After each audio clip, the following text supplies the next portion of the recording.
Okay, so we're diving into the book of Malachi, the very last book of the Old Testament.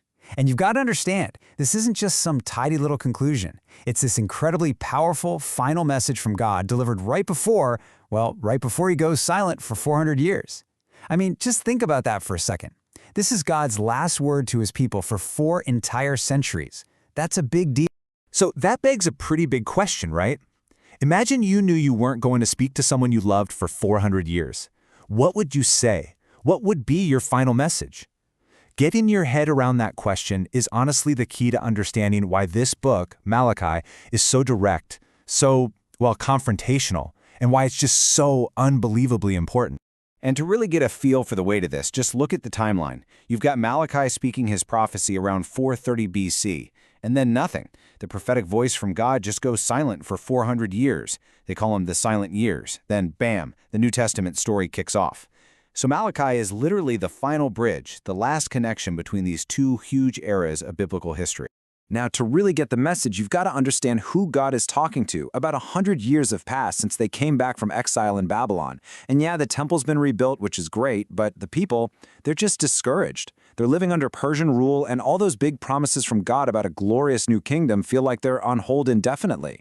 So their faith, it's become kind of cold, just mechanical. They're spiritually just drifting.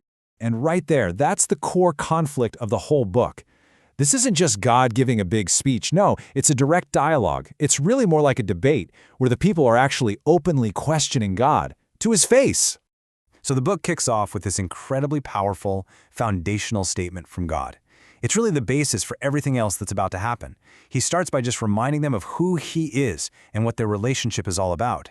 He says simply, "I have loved you." But then, listen to how they respond. It's not, "No, you haven't." It's just doubt. It's this tired, cynical question. They're looking around at their tough situation, they're just a small nation under someone else's thumb, and they just can't see any proof of that love. So their question, "How have you loved us?" Wow, it just reveals this deep, spiritual burn. And God's answer here is absolutely crucial. He doesn't point to their current bank accounts or their easy lives, because they weren't easy. Instead, he points way back to his covenant, to his foundational choice of their ancestor, Jacob. He's saying, "My love isn't proven by your comfort right now. It's proven by my unwavering faithfulness to my promises, even when things are hard."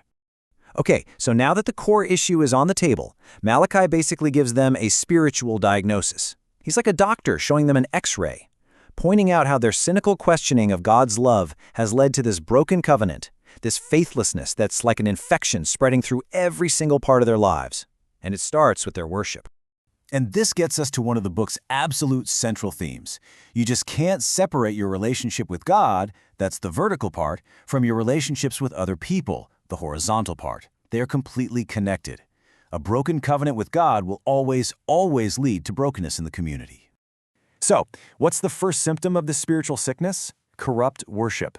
The priests are letting people bring defective animals for sacrifice. You know, the blind ones, the lame ones. We're talking about the absolute leftovers that they would never ever dream of giving to a human governor.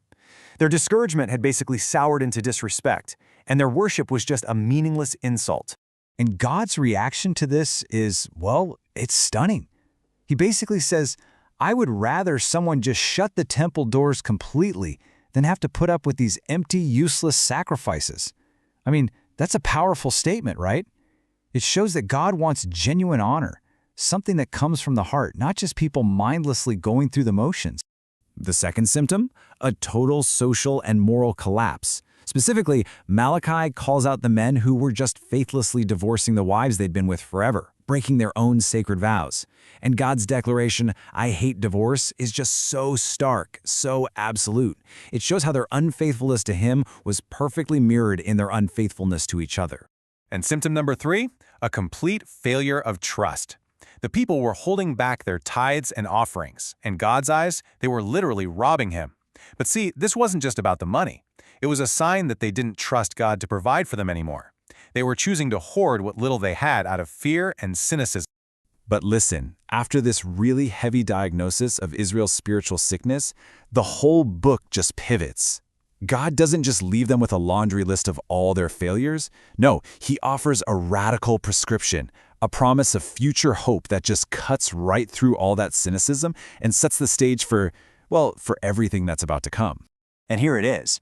This is one of the most significant prophecies in the entire Old Testament, no joke.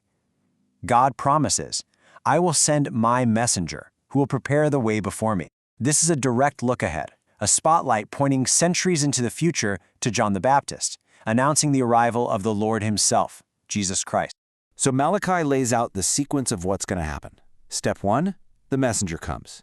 Step 2, the Lord himself appears, suddenly, in his temple.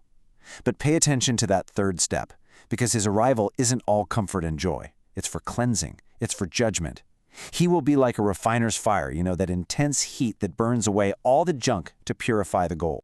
So what are we supposed to take away from all this? Why does this final kind of confrontational message from so long ago still matter to you and me? Well, the challenge of Malachi is absolutely timeless, because the problem he's talking about, a faith that can grow tired and cynical, that's a universal human experience, isn't it? When you boil it all down, this book is a call to get back to what's called covenant faithfulness. And what does that mean? It means that true faith isn't just some ritual you do once a week. It's a deep, real relationship with God that completely changes how you act everywhere, in your worship, in your home, and out in your community. It's about connecting what you say you believe with how you actually live. Look, if you remember only one thing from this whole explainer, let it be this. This is Malachi's challenge in a nutshell. God is always more interested in the why behind what you do than the what. He's after our authentic hearts, not just our well-rehearsed habits. And this is how the entire Old Testament ends. Not with a neat little bow, but with a total cliffhanger. A very specific promise that a figure like the great prophet Elijah is going to come back to get the people ready before the final day of the Lord. And it just leaves you with this powerful sense of unresolved anticipation. So yeah, the Old Testament doesn't wrap up with a neat period at the end. It closes with an ellipsis, those 3 little dots. It's this pregnant pause filled with both incredible hope and a serious warning. It leaves Israel, and it leaves us waiting, watching, because God is coming. The messenger is on his way, and the story is far from over. Thank you for watching. Please like and subscribe. It really helps us.